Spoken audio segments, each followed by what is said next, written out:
Today we're going to taste some Kansas City barbecue. Let's do it. Yeah.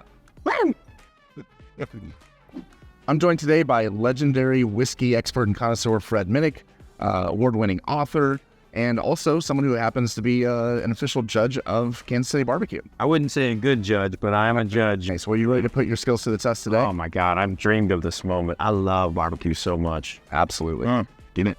All right, Fred, let's do this. A little sweet action rib, yeah. God. Yeah, so this first dish here, this is from what I would describe as one of the newer, more modern, like really prominent barbecuers in Kansas City, Q39. Have you heard of you've heard of Q39?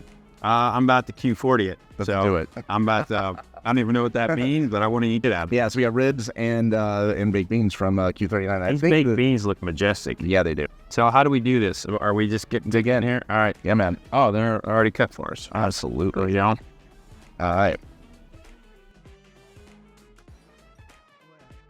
All right, so I have a question for you. Yeah.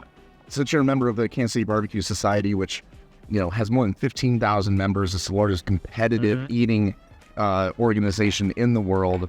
One of the reasons that Kansas City barbecue is so prominent. When you're judging barbecue, what's your like? What do you look for? Do you use sauce? Do you not use sauce? Yeah, I typically don't use sauce. I look for like how the meat is against the bone. Everybody wants the bone, you know, say how it's falling off the bone. I don't want that. I want it to kind of stay on there a little bit, you know? That's a sign of it being out just right. See that right there? Yeah. It's still hanging on there. Yeah. Still hanging on there. But it also like comes right off. Yeah, it comes. You need to, so it's really, really tender. Yeah. A lot of these competitions, like the ribs come in over smoked. So it's kind of like judging whiskey. If something is over oaked, it's really prominent. I think I like the bourbon best with this. All right, you can do the bourbon. Try the beans. I want to do the beans. They're beautiful looking beans. How many whiskeys do you think you taste a year? I taste probably, on average, about 1,500 whiskeys a year. Either in competition, or in like an open tasting, or in some cases, a baseball game. Right. A little sweeter than I thought it was going to be. We're going, I think I'm with you. I think the kind of smoky and slight hint of sweetness is good. It's perfect with the bourbon. Yeah, I thought it was going to be the Kansas City whiskey, but I think it's the bourbon. BBQ Chicken. So this is this I think is the hardest thing to barbecue right. Yeah. Because like that skin will get real crispy, you can overcook it. The chicken will absorb a lot of smoke, and if the smoke ain't right, it'll discolor it. Yeah. But it's always an indicator, I think, of talent and skill. Absolutely. You do it really well. So for this, I'm looking for the skin, like how crispy is it? If it's like chewy, I don't like that. Like chewy, like it's like gum or something, like that's not cool. Oh my God.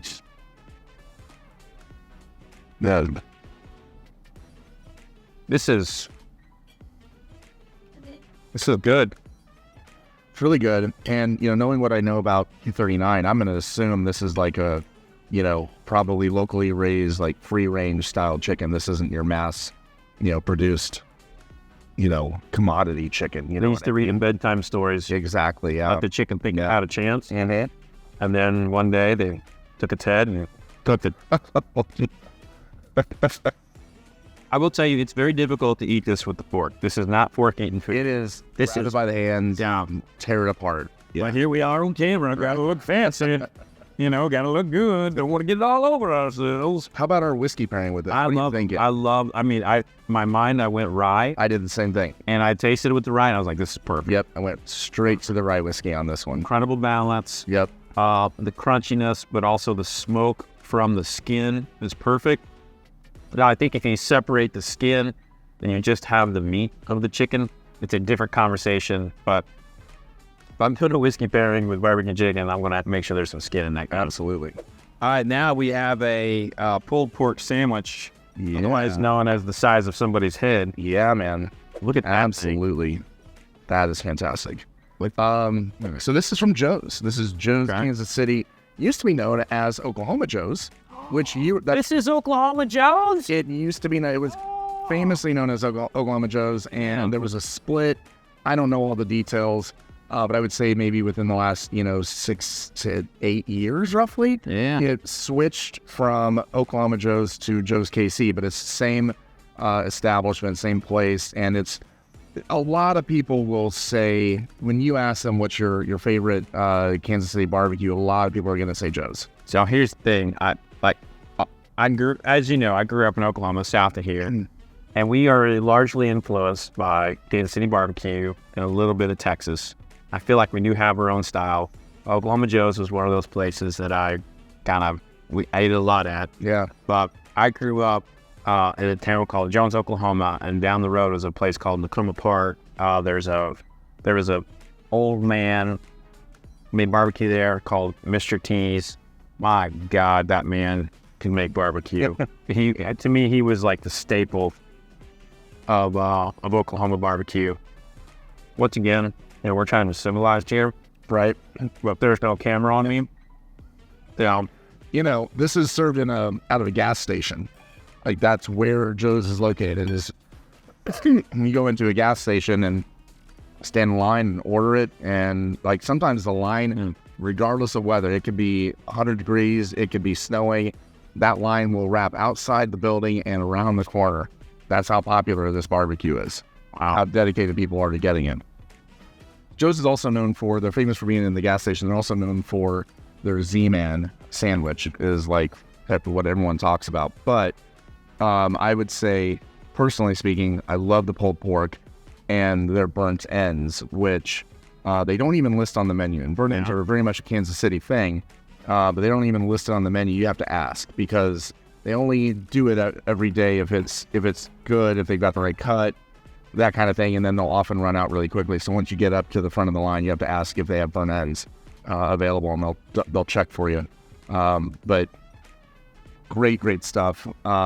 Joe's is also kind of famous for Anthony Bourdain. When he came through Kansas City, he actually made Joe's Barbecue one of his 13 places that you have to visit in the world before you die. Oh, wow.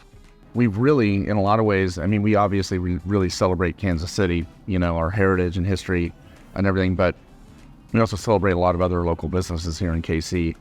We collaborate a lot. We've collaborated with, Dalmaeus for our Cafe Amaro. We've collaborated with Boulevard Brewing Company, Charlie Hustle, Andre's Chocolates. The list just goes on.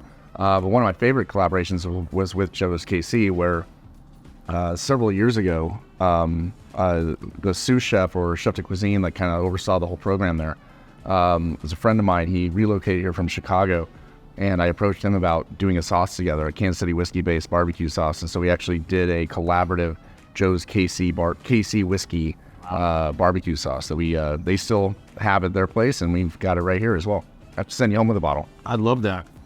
Now, I tasted, in my mind, I thought the Kansas City whiskey would be a good pairing with this. The sweetness kind of complemented one another, but it was and I don't know what wood they're using for this, but there was like a kind of like a cherry note here that I thought was very complimentary of the sauce as well. Very, very nice. Now, I kind of just want the cameras to go off now and devour it. Right. Sort of old school, like college style. Right. But thank God the camera is on, because this is how I'm able to not gain 30 pounds. Right. And we also have more coming. We have a lot more coming.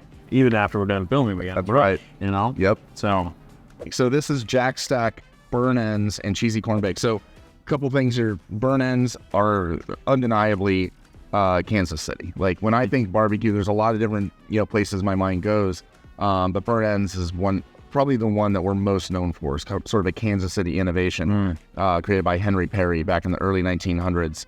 Thank you, Henry. Henry Perry. Thank you, Henry. Godfather of Kansas City barbecue. So burn ends are his thing, but also this is from Jack Stack.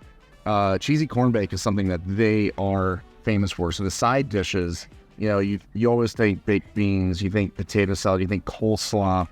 But this cheesy corn bake from Jack Stack is as famous as anything else. It's just wonderful. Okay, so I just tried it without sauce with the rye. Yep. The rye overpowered it. Too much spice in the rye. The meat wasn't ready. This is my new breakfast routine right here. Absolutely. You will gain 30 pounds. Yeah, fuck yeah, I will. By the way, the rye's not a good fit for that one. I think I'm gonna have to try it with the bourbon.